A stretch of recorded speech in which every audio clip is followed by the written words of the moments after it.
സുഹൃത്തുക്കളെ, നമുക്ക് ഇന്ന് ഒരു ചെയിൻസോ എങ്ങനെ പ്രോപ്പറായി സെറ്റ് ചെയ്യാമെന്ന് നമുക്ക് നോക്കാം.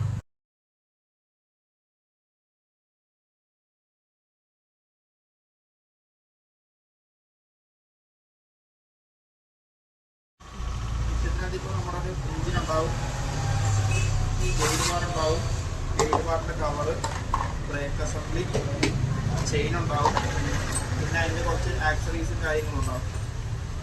അതായത് അതിൻ്റെ flex spanner, file, allen key set, screwdriver, bumper spike, അങ്ങനെ കുറച്ച് ഐറ്റംസ് ഉണ്ടാവും. ഇപ്പോൾ ഇതെങ്ങനെ അസംബിൾ ചെയ്യണമെന്ന് ഞാൻ കാണിച്ചു. ഇതാണ് പമ്പർ സ്പൈക്ക്. ഇത് നമുക്ക് സെപ്പറേറ്റ് ആയിട്ടായിരിക്കും ഇതിനകത്ത് വരുന്നത്. അപ്പോൾ നമുക്കിത് ഒരു അലങ്കി ഇട്ടിട്ട് നമുക്ക് ഇവിടെ ഇത് അസംബിൾ ചെയ്യണം.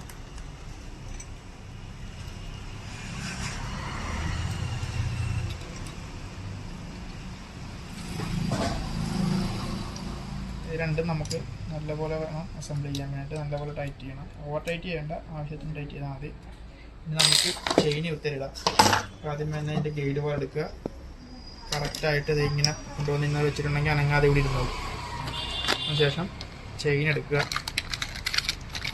ചെയിൻ എടുക്കുമ്പോൾ വെച്ചിട്ടുണ്ടെങ്കിൽ നമ്മൾ ശ്രദ്ധിക്കേണ്ട കാര്യം വെച്ചിട്ടുണ്ടെങ്കിൽ ഈ ചെയിൻ്റെ ഈ ടീത്ത് ഉണ്ടല്ലോ, ഈ ടീത്ത് കണ്ടോ, ഈ ടീത്ത് ബാക്ക് സൈഡിലേക്ക് ആയിരിക്കണം ഇരിക്കാൻ വേണ്ടി. അതായത് കട്ടാകുന്ന ചെയിൻ്റെ റൊട്ടേഷൻ എന്ന് പറഞ്ഞാൽ ഇങ്ങനെയാണ് റൊട്ടേറ്റ് ചെയ്യുന്നത്. അപ്പോൾ ഈ വശമാണ് തടിയേക്കുള്ളത്. അപ്പോൾ ഈ സൈഡ് എപ്പോഴും ബാക്കിലേക്ക് തന്നെ ഇരിക്കണം, മാറിപ്പോകരുത്. പിന്നെ ഇത് സ്കെയിലിൻ്റെ അറ്റത്തിടുക. ഇതെല്ലാം ഇതിനകത്ത് സെറ്റ് ചെയ്യുക. പിന്നെ ഇത് ഇതിൻ്റെ ഉള്ളിൽ ഈ ഐറ്റം കാണുന്നുണ്ട്. ഇത് സ്പ്രോക്കറ്റാണ്. ഇത് സ്പ്രോക്കറ്റ്. ആ സ്പ്രോക്കറ്റിൻ്റെ ഉള്ളിൽ തന്നെ ഈ ഐറ്റം കറക്റ്റായിട്ട് വന്ന് കിടക്കണം. ഞാൻ നമ്മളോട് കാണിച്ചു തരാം.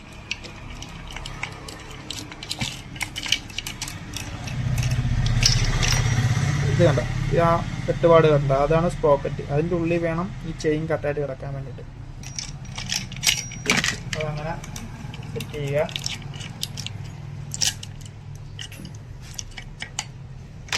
എന്നിട്ട് നമ്മളിങ്ങനെ കൈ കൊണ്ട് ഇങ്ങനെ ജസ്റ്റ് ഒന്ന് കറക്കി നോക്കണം. കറക്റ്റായിട്ടാണ് ഈ സാധനം വീണേക്കാന്ന് അറിയാൻ വേണ്ടി കറക്കി നോക്കുമ്പോൾ സ്പ്രോക്കറ്റിൻ്റെ ഉള്ളിലാണ് വീണിട്ടുണ്ടെങ്കിൽ ഇപ്പം കറക്റ്റായിട്ട് തന്നെ പിന്നെ അത് കിടക്കും. വ്യത്യാസം ഉണ്ടെങ്കിൽ ചെയിൻ തന്നിപ്പോവും.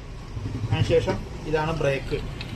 ഈ ബ്രേക്ക് ശ്രദ്ധിക്കാന്ന് കഴിഞ്ഞിട്ടുണ്ടെങ്കിൽ ഈ കാണുന്ന സ്ക്രൂ ഉണ്ടോ, ഈ സ്ക്രൂ ആണ് നമ്മുടെ ഈ ഗൈഡ് ബാറിന്, ഈ ഹോളിനകത്തേക്കാണ് ഈ സംഭവം വന്ന് വീഴുന്നത്. ഈ ഗൈഡ് ബാറിന് മുമ്പോട്ടും പുറകോട്ടും ആക്കുന്നത് ഈ സ്ക്രൂ ആണ്. അപ്പോൾ ഇത് കറക്റ്റ് ഇതിനുള്ളിൽ തന്നെ വന്ന് വീഴണം. പിന്നെ ഈ കാണുന്ന ഈ വട്ടത്തിലുള്ള ഇത് കണ്ടോ, ഇത് ബ്രേക്കാണ്. ഇത് കണ്ടത് കണ്ടോ, ഇപ്പോൾ ബ്രേക്ക് വീണ് പിന്നെ ബ്രേക്ക് റിലീസായി. അപ്പോൾ ബ്രേക്ക് റിലീസാക്കി വെച്ചിട്ട് വേണം ഇതിനകത്തേക്ക് വെക്കാൻ. അതിനകത്തേക്ക് വെച്ചിട്ട് നമ്മുടെ കയ്യിലുള്ള ഈ സ്ക്രൂ ഡ്രൈവർ കൊണ്ട് ഇത് ഇടത്തേക്ക് തിരിക്കുമ്പോൾ ഇത് പുറകോട്ടാകും. അതിനുശേഷം ഈ കറക്റ്റ് ആ നമ്മൾ നേരത്തെ കണ്ട സാധനം ആ ഗൈഡ് ബാറിൻ്റെ ഉള്ളിൽ തന്നെ വന്ന് വീഴണം. കറക്റ്റ് സീറ്റിംഗ് ആയിട്ട് തന്നെ ഇരിക്കണം. ആ സീറ്റിംഗ് ആയിട്ട് ഇരുന്നതിന് ശേഷം നമ്മൾ ആദ്യം മെയിൻ ഇട്ടിട്ട് ജസ്റ്റ് ഒന്ന് ടൈറ്റ് ചെയ്യണം. ഇത് നമ്മൾ ഫുള്ള് ടൈറ്റ് ചെയ്ത് ജസ്റ്റ് ഇങ്ങനെയൊന്ന് ജസ്റ്റ് ഒന്ന് കൊള്ളിച്ച് വെക്കുക ചെയ്യാവുള്ളൂ. അതിനുശേഷം ഇവിടെ ഈ സ്ക്രൂവിൽ ക്ലോക്ക് വൈസ് ഡയറക്ഷനിൽ ഇരിക്കുമ്പോൾ ഗൈഡ് ബാർ മുമ്പോട്ട് പോകും. അപ്പോൾ ഇങ്ങനെ ചെയിൻ ടൈറ്റ് ആവും. ചെയിൻ ടൈറ്റ് ചെയ്ത് ഇതാണ് ഇതിൻ്റെ കറക്റ്റ് എന്ന് പറയുന്നത്. ഇത് ഇങ്ങനെ വലിച്ചിട്ട് വിടുമ്പോൾ നിൽക്കണം. ഓവർ ടൈറ്റ് ചെയ്യരുത്. ഓവർ ടൈറ്റ് ചെയ്യുന്നത് വിഷയത്തിനും ഇവിടെ ഒരു ബെയറിംഗ് ഉണ്ട്, ആ ബെയറിംഗ് ജാമായി പോകും. അതുകൊണ്ട് ഓവർ ടൈറ്റ് ചെയ്യരുത്. എപ്പോഴും ഈ ഒരു പരുവത്തിൽ നിൽക്കണം. അതിനുശേഷം മാത്രമേ ഇത് ഫുൾ ടൈറ്റ് ചെയ്യാവൂ. നമ്മൾ ചെയിൻ ലൂസായതിന് ശേഷം വീണ്ടും ചെയിൻ മുറുക്കാൻ നേരത്ത് ഒരിക്കലും ഇതിലെ പിടിച്ച് മുറുക്കരുത്. ഫസ്റ്റ് ഇത് ലൂസ് ചെയ്തതിന് ശേഷം മാത്രമേ ഇത് ടൈറ്റ് ചെയ്യാവുള്ളൂ. അതിന് മുന്നേ അവിടെ പിടിച്ച് മുറിക്കുകയാണെങ്കിൽ ഈ സ്ക്രൂ ബെൻഡായി പോകും.